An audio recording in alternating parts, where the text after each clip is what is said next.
اب یہ وہ عرصہ ہے جہاں پر اب دیکھتے ہیں کہ جسٹس قاضی فائز فیض آباد دھرنا، فیض آباد دھرنے کا فیصلہ، اور پھر وہی جو ہے جس کو ہم نے ایک ویڈیو کی تھی فیض فائز فیض آباد، تو یہ تینوں کریکٹرز ایک طرح سے پھر اس میں آتے ہیں. کریکٹر تو نہیں کہیں گے، ہاں البتہ یہ ہے کہ وہ پھر وہی تقریباً ایکویشن بنتی ہے. جسٹس قاضی فائز کے خلاف شروع ہوتا ہے مقدمہ، تو اس مقدمے کی سماعت کے دوران جب یہ لگتی ہے تو جسٹس عمر عطا بندیال کہتے ہیں کہ وہی تقریباً اس مقدمے کے اندر آئینی سوالات ہیں جو کہ جسٹس قاضی فائز کے مقدمے کے ساتھ ہیں، جس میں 211 کی بار ہے اور دوسری مختلف چیزیں ہیں. تو کہا گیا کہ قاضی فائز کے مقدمے کا فیصلہ ہونے کے فوراً بعد اس مقدمے کو سماعت کے لیے مقرر کیا جائے. 1 سال لگا جسٹس قاضی فائز کے مقدمے کو فیصلہ ہوتے ہوئے. 19 جون کو پچھلے سال اس کا فیصلہ آیا، لیکن پھر کنٹروورسی کریٹ ہوئی، ایف بی آر کو معاملہ پہنچا اور ایف بی آر کے اوپر ریویو کا فیصلہ آپ کے سامنے آ چکا. تو اب ایک مرتبہ پھر اس سے پہلے بھی ایک سماعت ہوئی تھی، اس سماعت کے اندر کچھ ایک درخواست تھی اور اس درخواست کے اندر کہا گیا کہ یہ امینڈمنٹس کی جائیں. سپریم کورٹ کے 5 رکنی بینچ نے آرڈر کیے، کئی مرتبہ آرڈر کیے کہ اس کو فلاں تاریخ کو مقرر کیا جائے، فلاں مہینے میں مقرر کیا جائے. لیکن جہاں تک تعلق ہے جسٹس سابق جج شوکت صدیقی صاحب کے مقدمے کے سپریم کورٹ میں نہ لگنے کا، تو گو کہ بظاہر تو اس کی بہت ساری وجوہات جو ہیں وہ سامنے نظر آتی ہیں، لیکن لگتا ایسا ہے کہ شاید کوئی غیبی قوت ہے یا کوئی غیبی طاقت ہے جو کہ اس مقدمے کو کسی نہ کسی بہانے سے، کسی نہ کسی طریقے سے نہیں لگنے دیتی یا ملتوی ہو جاتا ہے. گو کہ اس مقدمے میں جسٹس شوکت صدیقی نے ارلی ہیئرنگ کی کئی درخواستیں جو ہیں وہ داخل کی ہیں، اور جو ریسنٹ درخواست داخل کی وہ پچھلے ہفتے کی تھی. جیسے ہی جسٹس قاضی فائز کا ریویو ختم ہوا ہے تو انہوں نے درخواست کی اور کہا کہ 4 مئی کو مقدمہ سماعت کے لیے مقرر کیا جائے، کیونکہ وہ ریٹائر ہونے والے ہیں اور پھر اس کے بعد کوئی فائدہ نہیں ہوگا. تو اب جو ہے وہ 17 مئی کو لگا دیا گیا ہے ان کا یہ کیس، اور جو بینچ تشکیل دیا گیا ہے اس بینچ کے اندر 3 جج صاحبان وہ ہیں جنہوں نے جسٹس قاضی فائز کے کیس کے اندر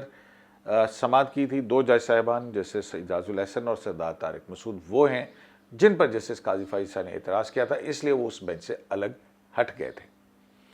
تو اب یہاں پہ جو 3 جج صاحبان جنہوں نے جسٹس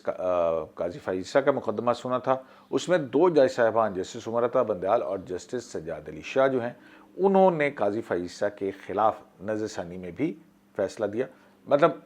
عمومی طور پر تو ریفرنس کویش کرنے کا فیصلہ دیا، لیکن ایف بی آر کو معاملہ بھیجنے کے حوالے سے انہوں نے اپنی رائے کو برقرار رکھا. یعنی کہ ججز کے احتساب کے حوالے سے ان کا یہ یقین ہے کہ ججز کا اس طرح سے احتساب ہونا چاہیے. اور اس میں جیسے مظہر عالم میاں خیل وہ واحد جج ہیں جنہوں نے فیصلہ تو پہلے ایف بی آر کی معاملہ بھجوانے کے حق میں دیا تھا، لیکن پھر اس کے بعد انہوں نے اپنی رائے تبدیل کی اور ریویو کے اندر انہوں نے اپنی رائے بدل لی. اور اب یہ 2 جو جج صاحبان ہیں، ان 2 جج صاحبان میں جسٹس اعجاز الحسن اور جسٹس طارق مسعود یہ وہ ہیں جو یہ نئے سرے سے سنیں گے. تو اب اس مقدمے کی جو کافی اہم سماعت ہوگی اور جو کہ 17 مئی کو ہوگی، اور اس میں دیکھا جائے تو ہمیں بہت سارے چیزیں جو ہیں ریزمبلنسز جو ہیں وہ ملتی ہیں. جیسے جیسے عدالت میں کوئی وکیل دلیل دے گا، جج صاحبان ریمارکس دیں گے، عدالت کا کیا ماحول ہوگا، عدالت کیا سوچ رہی ہے، اس حوالے تو ہم آپ کی معاونت کے لیے اور آپ کے لیے جو ہے وہ وہاں سے سپریم کورٹ سے خبر اور ویلاگس جو ہیں وہ کرتے رہیں گے اور آپ تک پہنچاتے رہیں گے کہ کیا صورتحال بنتی ہوئی نظر آ رہی ہے. لیکن اگر ہم اس مقدمے کے بہت سارے پہلوؤں کو، کرداروں کو جوڑنے کی کوشش کریں تو اس میں بہت ساری چیزیں ہمیں جو ہیں وہ میرا خیال ہے اس کو دیکھنا ضرور چاہیے. جسٹس قاضی فائز اور جسٹس شوکت صدیقی ان دونوں کے خلاف کارروائی کب شروع ہوتی ہے؟ جب فیض آباد دھرنا ہوتا ہے. فیض آباد دھرنا کے بعد جو ہے آپ دیکھتے ہیں کہ اسلام آباد ہائی کورٹ اس میں انٹروین کرتی ہے اور وہ کال آف کرنے کے لیے کہا جاتا ہے. پھر ایک وہ ہوتا ہے میٹنگ ہوتی ہے تحریک لبیک اور سیکیورٹی انٹیلیجنس اہلکاروں کے درمیان، اور اس میں جو ایگریمنٹ آتا ہے اس میں جنرل فیض کا نام لکھا ہوتا ہے معاہدہ کرنے والوں میں. یہ اسلام آباد ہائی کورٹ کے ریکارڈ کے اوپر یہ ساری چیزیں موجود ہیں, ان کے فیصلے کے اندر بھی موجود ہیں.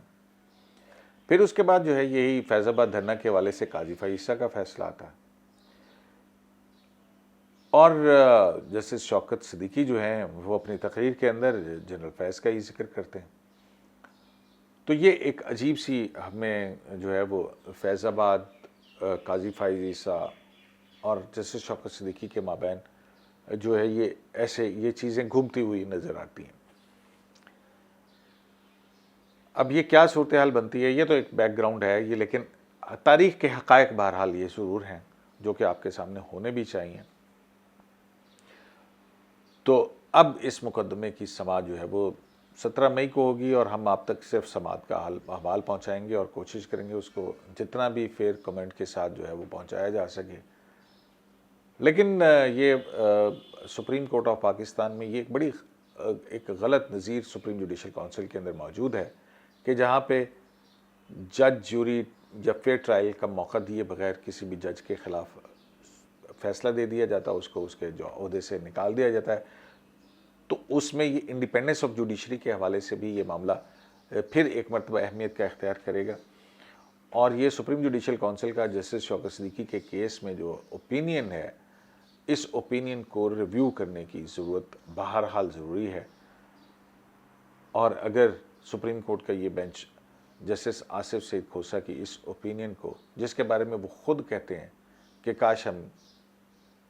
کسی اور گراؤنڈز کے اوپر جج کے خلاف کا فیصلہ دیتے. شرح دستور سے عبدالقیوم صدیقی کو AQS لائیو سے اجازت دیجیے. اللہ نگہبان.